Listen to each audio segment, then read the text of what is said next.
تو آج ہم نصیر الدین نصیر ہنزائی صاحب کی 1985 کی ایک مختصر تحریر دیکھ رہے ہیں، ذرہ خاک۔ جی، ذرہ خاک عنوان ہی کافی غور طلب ہے۔ بالکل، جیسے پہلے ہی قدم پر عاجزی کا اشارہ، اور تحریر میں جو گہری عقیدت ہے نا، اداروں کے لیے قربانی کا جذبہ۔ ہاں، وہ بہت نمایاں ہے، ایک شدید وابستگی۔ ہمارا مقصد آج یہی سمجھنا ہے کہ یہ وابستگی، یہ جذبہ، اس کا اظہار کیسے کیا گیا ہے۔ ٹھیک، یہ یوں تو ایک ذاتی تحریر لگتی ہے، مطلب ایک فرد کا اظہار ہے۔ جی، لیکن جو جذبات ہیں، خاص طور پر امام اور اداروں کے حوالے سے، وہ کسی بڑی گہری وفاداری کی طرف اشارہ کرتے ہیں۔ تو آئیے ذرا متن میں چلتے ہیں۔ مصنف شروع میں خود کو کیا کہتے ہیں؟ مفلس، دوربین اور بندہ حقیر۔ جی، یہ الفاظ اہم ہیں، مفلس، حقیر۔ لیکن فوراً بعد ہی گراں قدر خدمات پیش کرنے کی بات بھی کرتے ہیں۔ یہ تھوڑا عجیب نہیں؟ ایک طرف اتنی عاجزی، دوسری طرف گراں قدر خدمات۔ ہاں، یہ تضاد بظاہر لگتا ہے، لیکن دیکھیں، یہ صرف عاجزی شاید نہ ہو، یہ ایک آپ کہہ لیں ہوشیارانہ انداز بھی ہو سکتا ہے۔ اچھا، کس طرح؟ مطلب یہ کہ جب کوئی خود کو کچھ نہیں کہتا اور پھر اپنا سب کچھ پیش کرتا ہے تو سب کچھ کی اہمیت بڑھ جاتی ہے نا۔ اچھا، یعنی میرے پاس ہے تو کچھ نہیں، لیکن جو ہے وہ بہت قیمتی ہے اور وہ آپ کے لیے حاضر ہے۔ بالکل بالکل، اس سے نہ صرف قربانی دینے والے کا جذبہ پتہ چلتا ہے، بلکہ جس کے لیے قربانی دی جا رہی ہے اس کی عظمت بھی ظاہر ہوتی ہے کہ ایک حقیر بندہ بھی ان کے لیے گراں قدر خدمات پیش کرنے پر فخر کر رہا ہے۔ جی، اور پھر وہ مرکزی نقطہ آتا ہے، امام سے منسوب قول وہ نقل کرتے ہیں۔ جی جی، وہ اقتباس۔ امام اقدس و اطہر کے ہر چھوٹے بڑے ادارے سے ہمارے ادارے اور ہم قربان، ہمارا سب کچھ فدا ہو۔ ہاں، سب کچھ فدا ہو، یہ الفاظ بہت بہت وزنی ہیں۔ قربان، فدا، یہ صرف کہنے کی باتیں تو نہیں لگتی۔ مذہبی پس منظر میں قربان ہونا، فدا ہونا، یہ بہت گہرے معنی رکھتے ہیں۔ یعنی جان، مال، عزت، سب کچھ۔ سب کچھ، یہ ایک مکمل سپردگی ہے، خود کو مٹا دینا، اپنی ذات کی نفی کر دینا، ایک مقصد یا شخصیت کے لیے۔ تو یہ صرف کچھ چیزیں دینے کی بات نہیں ہے؟ نہیں، یہ اس سے بہت آگے کی بات ہے۔ یہ اپنی پوری شناخت کو، اپنے وجود کو اس مقصد یا ہستی میں ضم کر دینے کا اعلان ہے۔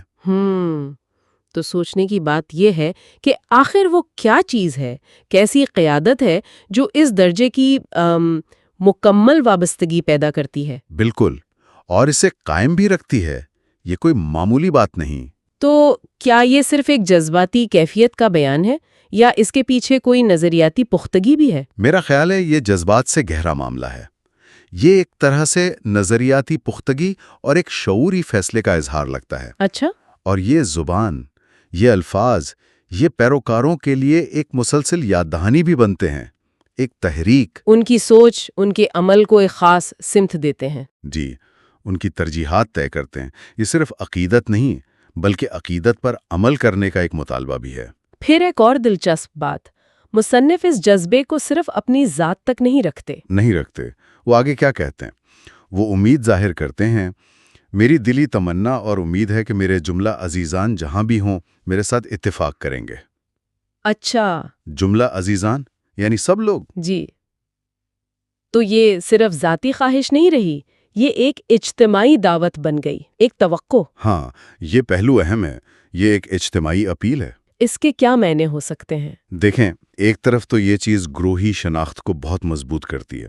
جب سب ایک ہی جذبے، ایک ہی عہد میں شریک ہوں تو ظاہر اتحاد بڑھتا ہے، ایک تعلق کا احساس گہرا ہوتا ہے۔ بالکل، لیکن اس کا ایک دوسرا رخ بھی ہو سکتا ہے۔ وہ کیا؟ یہ ایک طرح کا سماجی دباؤ بھی بن سکتا ہے، مطابقت کا دباؤ۔